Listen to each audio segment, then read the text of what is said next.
रात में आधुनिक महानगर। अचानक शहर के ऊपर आकाश में एक विशाल दरार फट जाती है। एक कालकोठरी का द्वार। राक्षस बाहर निकलते हैं। भद्दे परलोक के प्राणी जिनकी लाल आंखें चमकती हैं। सायरन बजते हैं। हेलीकॉप्टर ऊपर चक्कर लगाते हैं। नायक परिचय। जिन्वू कैसैन एसएसएस रैंक हंटर। लंबा, काले बाल, शांत लेकिन घातक आभा, युद्ध के मैदान में कदम रखता है। जिन्वू शांत। एक और द्वार। यह अलग लगता है, जैसे यह मुझे बुला रहा है। उसकी पार्टी प्रकट होती है। टैंकर, रैग्नार ब्लेड्स, विशाल ढाल, गर्म स्वभाव, पुजारी। एलिरा वेन शांत, लेकिन गुप्त रूप से जिन्वू से ईर्ष्या करती है। जादूगर, काई स्टॉर्मबॉर्न, घमंडी, व्यंग्यात्मक। सम्मनकर्ता, सिल्वेन डस्क, शांत, संदिग्ध। वे एक साथ द्वार में प्रवेश करते हैं। स्क्रीन काली हो जाती है। शीर्षक कार्ड दिखाई देता है। काल कोठरी के अंदर एक भूतिया, पानी के अंदर जैसा मॉन्स्टर सागर वातावरण। वे जीवों की लहरों से लड़ते हैं। टीम वर्क एकदम सही लगता है, लेकिन छोटे संकेत ईर्ष्या और तनाव दिखाते हैं। बॉस चैम्बर में एक विशाल समुद्री सर्प राक्षस प्रकट होता है। नागा किंग वोराथ। विशाल पैमाने पर देवता जैसा प्राणी। लड़ाई शुरू होने से ठीक पहले जिन्वू को अपनी छाती में एक छुरा महसूस होता है। रैग्नार, टैंकर, उसे अपनी ही भाला से वार करता है। रैग्नार, माफ करना जिन्वू, आदेश ही आदेश है। एलिरा उसे लकवाग्रस्त करने के लिए एक अभिशाप का जाप करती है। काई और सिल्वेन उसे पकड़ते हैं, उसे वोराथ के सामने फेंक देते हैं। सर्प हमला करता है। स्क्रीन लाल हो जाती है और सब कुछ काला पड़ जाता है। अंधेरा शून्य। जिन्वू तैरता है। खून बह रहा है, फुसफुसाहटों से घिरा हुआ है। एक चमकती प्रणाली पैनल दिखाई देता है। प्रणाली, आप मृत्यु से बच गए हैं। गुप्त शीर्षक जागृत हो रहा है। अच्छाई का देवता। नया कौशल अनलॉक। दिव्य प्रतिशोध।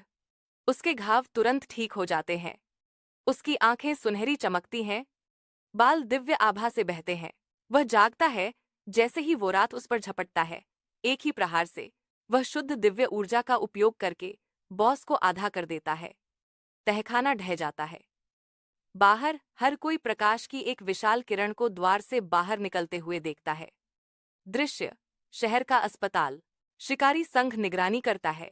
हर कोई मानता है कि जिन्वू मर चुका है। जब तक कि वह अंदर नहीं आता, दिव्य शक्ति का विकिरण करता है। वह किसी से बात नहीं करता, बस दीवार पर 4 नाम लिखता है।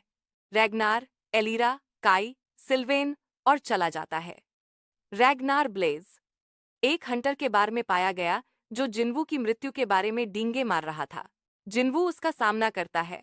कोई शब्द नहीं, बस एक मुक्का। रैग्नार का ढाल टूट जाता है और वह डर से गिर जाता है। एलिरा वेन, एक गिरजाघर में प्रार्थना के बीच पकड़ी गई।